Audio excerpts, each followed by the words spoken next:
I know I'm just an old guy spinning tales, but some tales aren't meant to be ignored. Trust me, you'll want to hear this one. So turn down the lights, settle in, and let's dive into today's chilling stories. Before we begin, a fair warning. What you're about to hear is purely for entertainment. These stories and theories, they're nothing more than shadows in the dark. No proof, just whispers carried by the night. Listen closely, but don't say, "I didn't warn you." Viewer discretion is strongly advised. It all started with a stupid dare. Jake was always the bold one in our group, the kind of guy who thrived on pushing boundaries, especially when there was an audience to impress. One night, while we were hanging out at his place, he turned his laptop toward us with a smug grin. "Have you guys ever heard of a real-life Squid game?" he asked, his voice dripping with excitement. We all stared at him. "You mean, like the show?" I asked, laughing nervously. "Isn't that, illegal?" Jake shrugged, leaning back in his chair. "Probably. But look at this." On his screen was a post on a shady forum. The title read, "Think you've got what it takes? Join the ultimate game. Fortune favors the brave. Click here to register." I immediately felt uneasy. The whole thing screamed scam, or worse. "This is sketchy as hell," I said, shaking my head. "It's fake," Chris chimed in, rolling his eyes. "Probably some elaborate marketing thing. No one's actually running a real Squid game." "Maybe," Jake said, his grin widening. "But what if it's not?" Samantha, who'd been quiet up until now, frowned. Why would anyone advertise something like that online? If it's real, wouldn't they, recruit people in secret? Jake laughed. "Oh, come on! You don't think this is a little exciting? Look, there's even a registration form." He clicked the link, and the screen changed. The page was plain, almost clinical, with a simple message. "Welcome to the game.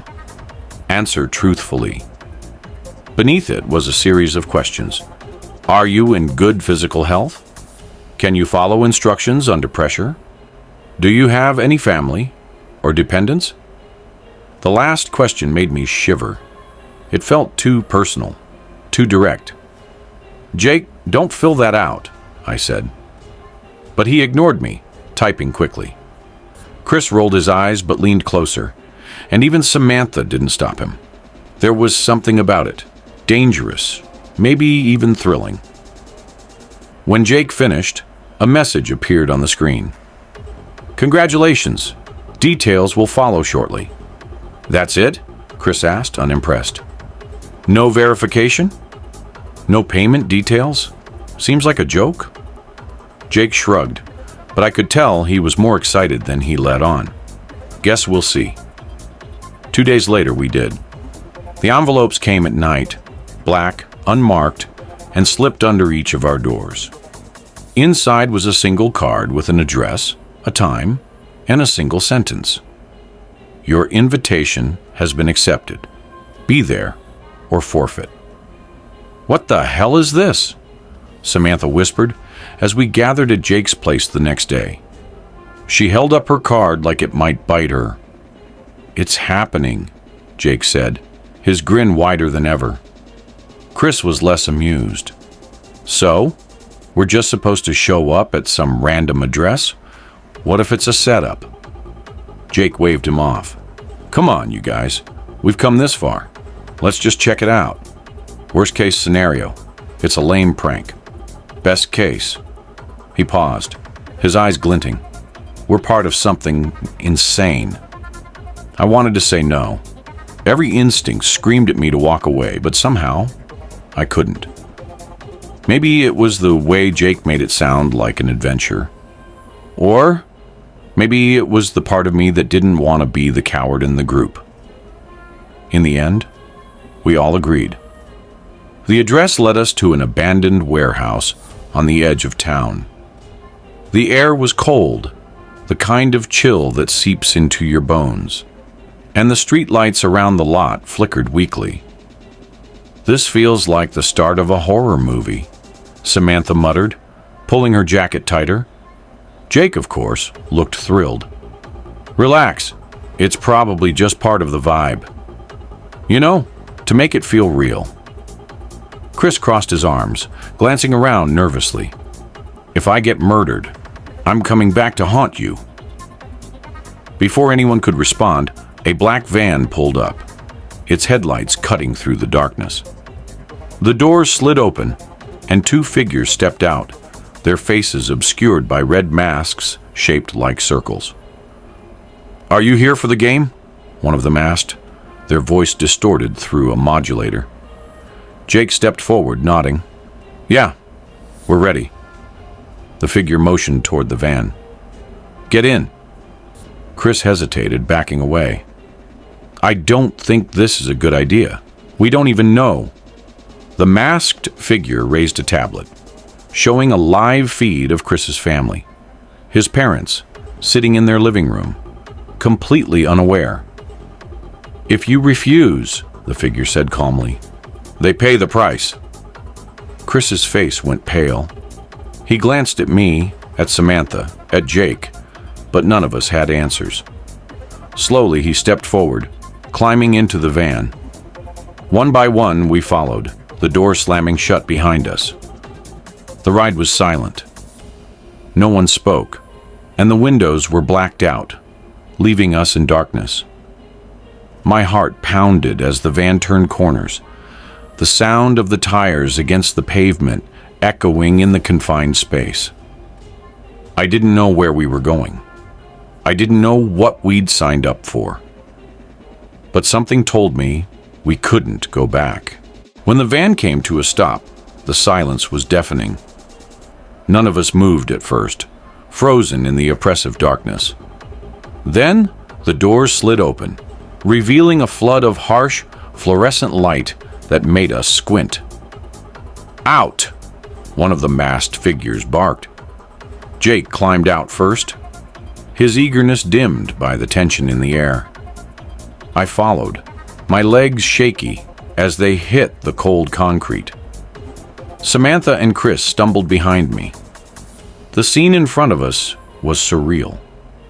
We were standing in what looked like an enormous warehouse, but it had been transformed. The walls were painted in pastel colors, like something out of a children's playroom. Giant shapes of triangles, squares, and circles decorated the walls. There were at least 50 other people, all wearing identical green tracksuits with numbers on the chest. "Welcome, participants," a voice boomed through unseen speakers. It was calm, calculated, and chillingly detached. "Your presence has been noted. Your decisions will now determine your fate." Samantha grabbed my arm, her grip tight. "What the hell is this?" she whispered, her voice trembling. "I don't know," I muttered.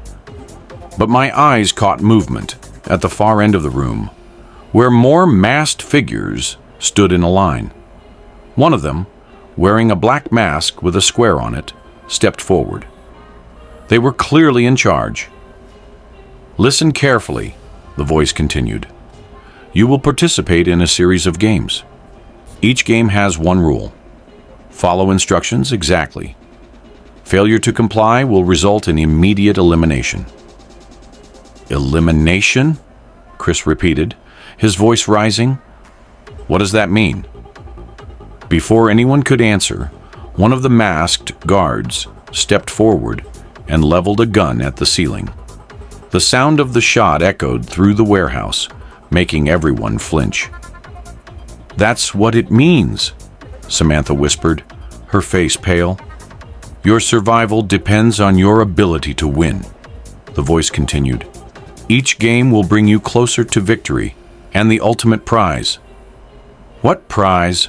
Jake asked, his voice trembling but still curious. The guard in charge motioned toward a glass display at the front of the room.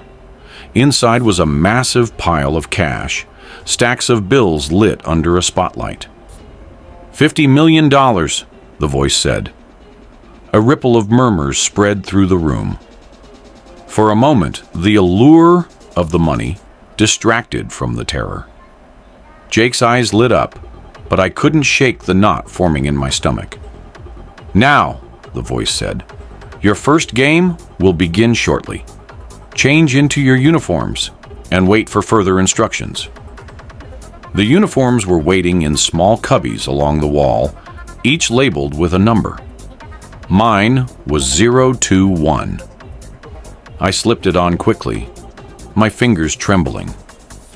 The material was scratchy, like something you'd wear in a gym class, but the weight of what it symbolized made it feel heavier. Samantha leaned over to me as we waited, her voice low. What do?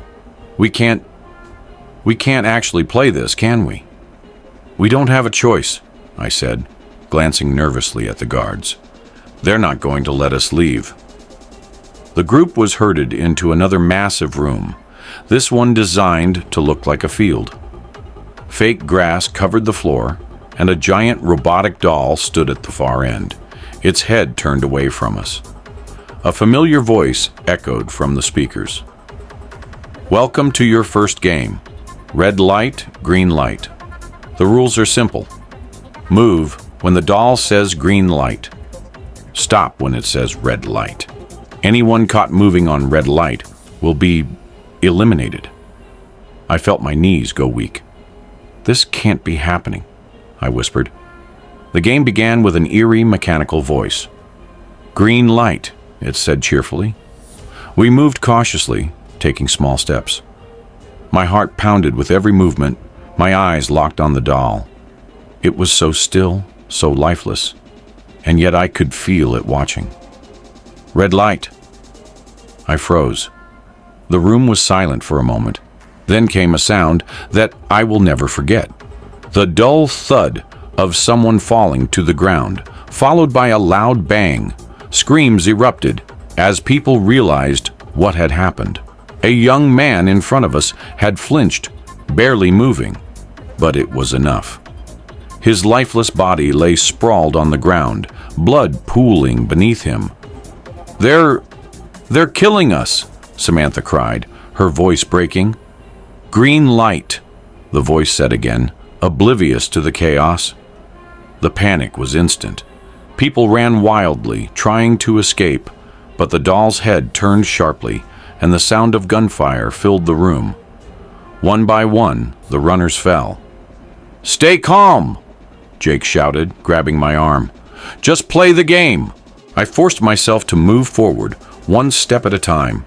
My legs felt like lead, and every nerve in my body screamed at me to stop, to run, to hide. But there was nowhere to go. Red light. I froze again, my breath caught in my throat. The doll's head swiveled slowly, scanning the crowd. Someone behind me whimpered softly, and a moment later, another gunshot rang out. Green light. By the time we reached the finish line, my entire body was shaking. Samantha collapsed beside me, her face streaked with tears. This isn't a game, she whispered. This is a nightmare. Jake stared at the doll, his expression unreadable. We're going to win, he said quietly. We have to. I didn't answer.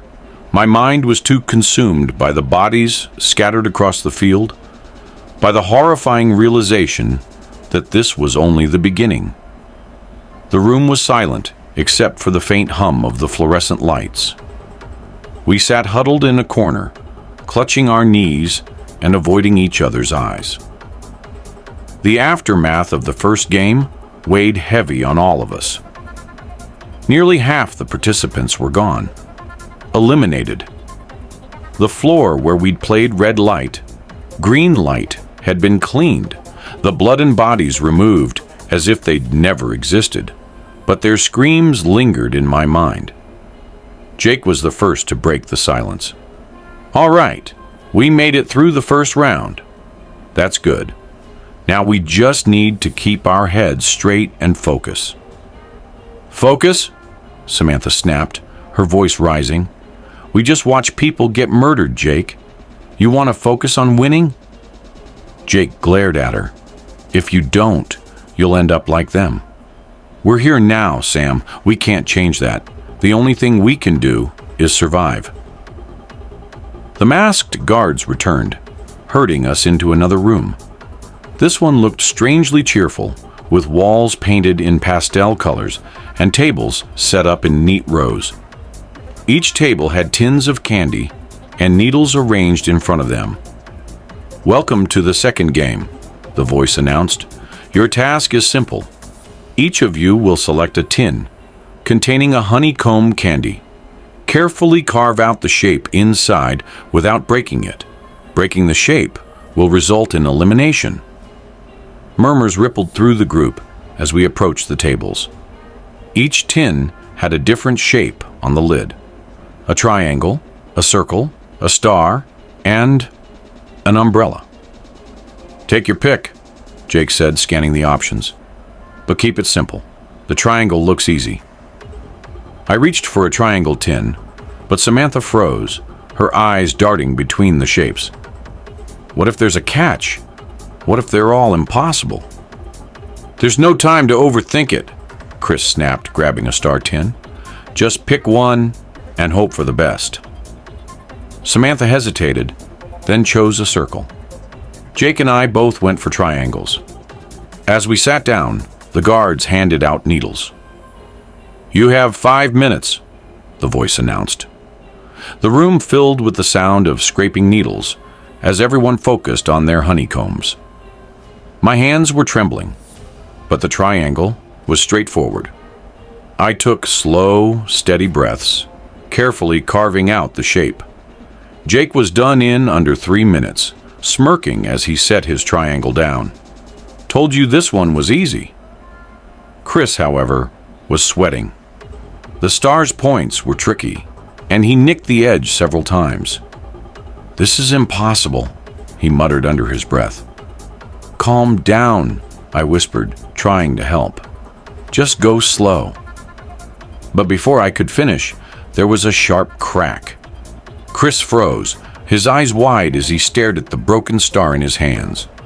No, he whispered. No, no, no. The guard nearest to him stepped forward, raising their gun. Chris panicked, shoving the tin toward another participant. It wasn't me, he shouted. They broke it. The guards hesitated for a moment, and the participant, an older man, tried to argue. I didn't. Bang. The sound echoed through the room as the man slumped forward, lifeless. Chris collapsed back into his chair, shaking uncontrollably, but alive. Samantha stared at him in horror. What did you do? She whispered. Chris didn't answer. The remaining players were split into teams of 10. The guards led us into yet another room, this one with a massive platform suspended high above the ground. A rope stretched across the platform, anchored on either side. Tug of war, the voice announced. The rules are simple. Pull the opposing team off the platform. The winning team advances. The losing team is eliminated. My stomach dropped. Below the platform was nothing but darkness. If we fell, there'd be no coming back. We were assigned to the same team. Me, Jake, Samantha, Chris, and 6 strangers. Everyone looked nervous, and the tension was palpable as we sized up our opponents. Here's what we do, Jake said quickly, stepping into the role of leader. We need to pull in unison. Focus on rhythm, not strength. And don't stop pulling no matter what. The other team looked stronger, bigger, more muscular, but we had no choice. The game began with a sharp whistle. The rope burned against my hands as we pulled with everything we had. The platform shook beneath us, and I could feel the raw strength of the opposing team. My muscles screamed, but Jake's voice cut through the chaos. Pull! 2, 3, pull, 2, 3. The rhythm kept us going, inching the rope back in our favor, but the other team wasn't giving up. One of their members lunged forward, pulling so hard that Samantha stumbled. "I can't do this," she screamed, tears streaming down her face. "You have to!" I shouted, grabbing her by the waist to steady her. The opposing team began to gain ground, and panic set in. One of our teammates, a wiry man with a desperate look in his eyes, made a sudden decision. He let go of the rope and charged toward the other team, tackling one of their members. The distraction worked. The opposing team faltered, losing their balance just long enough for us to pull them over the edge. The screams that followed will haunt me forever. When we returned to the main room, no one spoke. We were down to fewer than 20 people now, and the air was heavy with dread. Chris sat in the corner, his head in his hands. Jake paced restlessly, muttering to himself. Samantha turned to me, her face pale. "This isn't about the money anymore," she whispered. "They're turning us into monsters." I didn't have the heart to argue. The remaining players were ushered into a smaller, darker room. The walls were bare, and the air was thick with tension. A single long table stretched down the middle of the room, with 20 seats evenly spaced. On the table sat black envelopes, one for each player. "Take a seat," the voice ordered. I hesitated, but Jake grabbed my arm, guiding me toward a chair. Samantha sat beside me, her hands trembling, while Chris slid into the seat across from us, his expression unreadable. "Inside each envelope," the voice continued, "is your next task. This is the final challenge. Only one of you can win. Read the instructions carefully and choose your actions wisely." The room fell silent. Slowly, I picked up the envelope in front of me, my fingers trembling as I tore it open. Inside was a single card with 3 words: "Eliminate your opponent." My stomach dropped. I glanced at Samantha, who had gone pale as she read her card. Jake looked furious, gripping the table so hard his knuckles turned white. Chris, on the other hand, smirked. "This is it," he said, his voice low. "This is the moment we've been waiting for." "What are you talking about?" Samantha snapped, her voice trembling.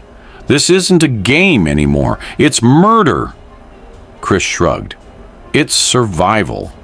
We all knew what we signed up for the second we saw the first person go down. You either win or you don't leave." Jake slammed his hand on the table. "There has to be another way. We can refuse to play. If we all agree, they can't force us." "Force us?" Chris laughed bitterly. "Did you forget what happened to the people who refused in the first game? Or the ones who ran? There's no way out except through." The masked guards reappeared and herded us into a new room, an open dirt field surrounded by walls painted with playground equipment. At the far end of the room was a large triangle, the start of the final game. The voice returned, calm and emotionless. "Welcome to the final challenge. This is Squid Game. The rules are simple. 1 attacker, 1 defender. The attacker must reach the circle at the top of the squid and stand inside it. The defender must stop them. If the attacker fails, they are eliminated. The winner takes all." I felt my knees weaken as the realization hit. It wasn't just about strategy. It was about surviving a fight to the death. The first pair was called Chris and a man whose name I didn't know. They squared off at the starting line, and the game began. Chris wasted no time. He charged at his opponent with brutal force, knocking him to the ground. The other man fought back, but Chris was relentless. Within minutes, it was over. The man lay motionless in the dirt, and Chris stood in the circle, breathing heavily. I was next. My opponent was Jake. We both stepped up to the starting line, our eyes locked. I could see the hesitation in his face, the conflict mirroring my own. "We don't have to do this," I whispered, my voice cracking. Jake shook his head. "If we don't, they'll kill us both." The whistle blew, and for a moment, neither of us moved. Then Jake lunged forward, but I dodged, my heart pounding in my chest. "I don't want to hurt you," I shouted, trying to stay out of his reach. "You think I do?" he yelled back, his eyes wild. "But one of us has to survive. You know that."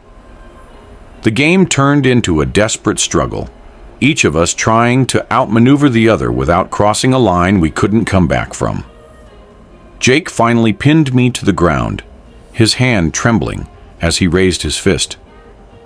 "I'm sorry," he whispered. Before he could strike, Samantha's voice rang out. "Stop!" We both froze, turning toward her. She stood at the edge of the field, her hands raised. "This has to end," she said, her voice firm despite the tears streaming down her face. "Jake, let me play in your place." "What are you talking about?" Jake demanded. "They need someone to fight," she said, stepping forward. "If I go in your place, you can finish this. One of us has to win. Let it be you." "No," I shouted, struggling to my feet. "You don't have to do this." But Samantha ignored me. She walked toward the guards, her expression calm. The final round came down to Chris and Jake. It was brutal, savage. Two desperate men fighting for their lives. Chris had the upper hand at first, his strength overwhelming, but Jake's determination pushed him through. In the final moments, Jake made it to the circle, collapsing inside as the whistle blew. Chris lay motionless in the dirt, his eyes wide open but unseeing. The voice returned. "Congratulations! You are the winner of Squid Game." Jake barely had time to process the words before he was dragged away, his body limp from exhaustion. When Jake woke up, he was back in the parking lot where it all began. A black duffel bag lay at his feet, filled with cash. The sun was rising, painting the sky in soft hues of pink and orange. But the victory felt hollow. Samantha was gone. Chris was gone. Everyone who'd entered that warehouse was gone. Jake stood there for a long time, staring at the bag. He thought about leaving it, about walking away, but in the end, he picked it up and started walking. A week later, a black envelope appeared under his door. Inside was a single card. "Play again?"